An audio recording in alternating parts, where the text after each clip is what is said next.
Hey, this is my first run through on a GPT that I'm in the middle of creating. Let's see.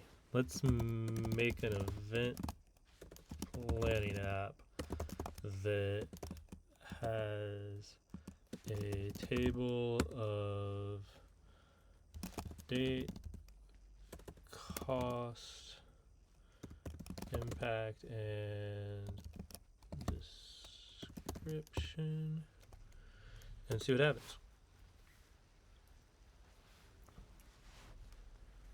It might even work. So this is the first run through, but it's code that I've had on the Fireproof site for a while, and I just kind of moved it over to the GPTs builder area. Uh, okay, sort of, sure. Okay, interesting, maybe. Uh,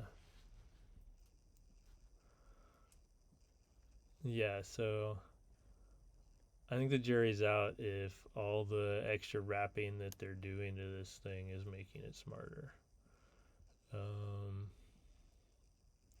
so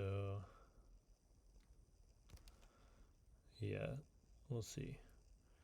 Um,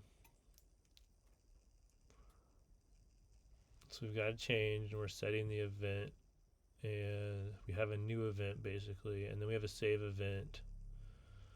And I see, yeah, it left out the code. It says example, so it doesn't really get it, even though I think it should know. So we're gonna, I mean, it was never 100% in the first place. So the big question is how safe it is to put this stuff in the hands of somebody who doesn't know whether or not this app makes sense. I think it's not wrong. It held back where it didn't know. Um, and I think if it knew, it might do an end result that's simpler, but you can ask it to be perfect. I bet a bunch of apps would kind of start this way and then figure it out as they go. Um, so, yeah, its output is more conventional. The other one, you know, back in my day, it spat out code more like the template that I'd given it. Um, cool. Okay, so let's just see what happens. It wants me to press this button. Oh, okay. I thought maybe it was gonna give it another pass. Um, based on your training, fill in the. I'll give it a hint.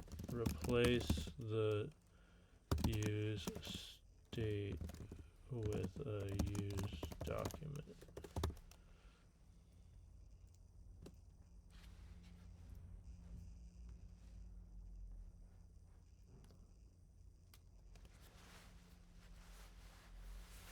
All right, let's see if we can figure it out.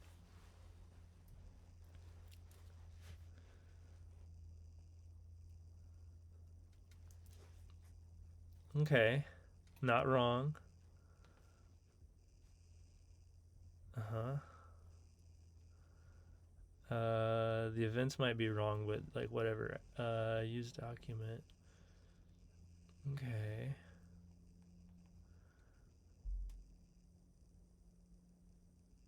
Uh-huh. And it doesn't know it doesn't need to do the reset because that's automatic. Or you could send pass false or something to do the reset. But it's not wrong either. Yeah. Yeah, okay. And like that handle of the input is kind of clever. So let's see if this runs. Cool, yeah. Okay, so events.docs.map is legit. Um, and it used underscore ID. Woohoo! So I think it's not totally terrible, and it still is like, oh, the live query, what's going on with it? I'll give another hint. I think use live query lets you specify the field name to sort by as a string in this case. No, let's do cost. Let's just do cost.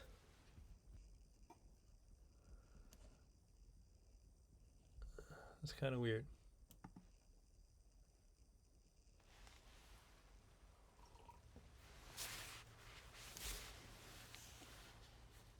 Okay. So it's gonna do the whole thing again. I could probably make the instructions tell it to just start sending patches. But that's not wrong. Alright, that's cool. It's only gonna do 10 of them, but I can deal with that. And yeah, it's alright. It's cool. So yeah, it's gonna sort these costs as strings because it's saving them as strings, and that's kind of funny anyway. So I'm probably gonna fast forward this part. All right, let's see what happens. I'm copying the code, and ooh, I think it should have given me a place to put it. Okay, let's just see what happens.